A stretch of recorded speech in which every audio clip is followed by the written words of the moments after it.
ठाकरेंच्या 6 फुटीर खासदारांचा अखेर शिवसेनेमध्ये प्रवेश. ऑपरेशन टायगरचा दुसरा टप्पा सुरू असल्याचं म्हणत शिंदेंकडून नवे संकेत.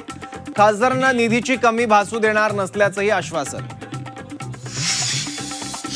कोणतंही ऑपरेशन अर्धवट सोडत नाही. 6 खासदारांचा बाळासाहेबांच्या खऱ्या शिवसेनेत प्रवेश.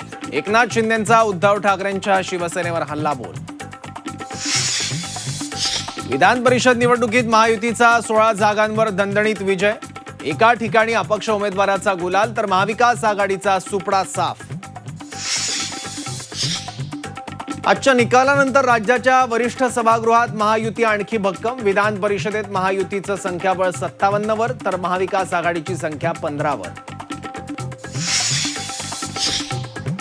नाशिकमध्ये शिवसेनेच्या नरेंद्र दराडेंचा पराभव. विजयी गोकुळ गीते शिवसेनेचे सहयोगी सदस्य होणार. थेट प्रवेश करण्याऐवजी सहयोगी सदस्याचा पर्याय.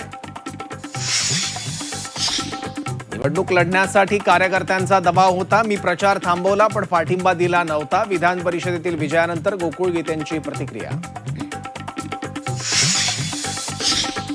शिवसेना युबीटी मधील अंतर्गत कलह चव्हाट्यावर. मिलिंद नार्वेकर भास्कर जाधवांमधील कथित वादामुळे पक्षाची शोभा तर नार्वेकर आणि माझ्यात कुठलेही मतभेद नाहीत. भास्कर जाधवांचं स्पष्टीकरण. नांदेडमध्ये ठाकरे शिंदेंचे कार्यकर्ते आमने सामने. ठाकरेंच्या कार्यकर्त्यांनी खासदारांच्या ताफ्याला दाखवले काळे झेंडे. खासदार बंडखोरीनंतर गोंधळ. 20 जूनला होणाऱ्या एसटी बसचं चक्काजाम आंदोलन स्थगित. भत्ता ऑगस्टच्या पगारात लागू करण्याचं आश्वासन. आश्वासनानंतर स्थगितीचा निर्णय. राज्यभर पावसाचं दमदार आगमन. शेतकऱ्यांना पावसामुळे मोठा दिलासा. कोकण, मराठवाडा, खानदेशसह विदर्भात काही ठिकाणी पावसाच्या सरी.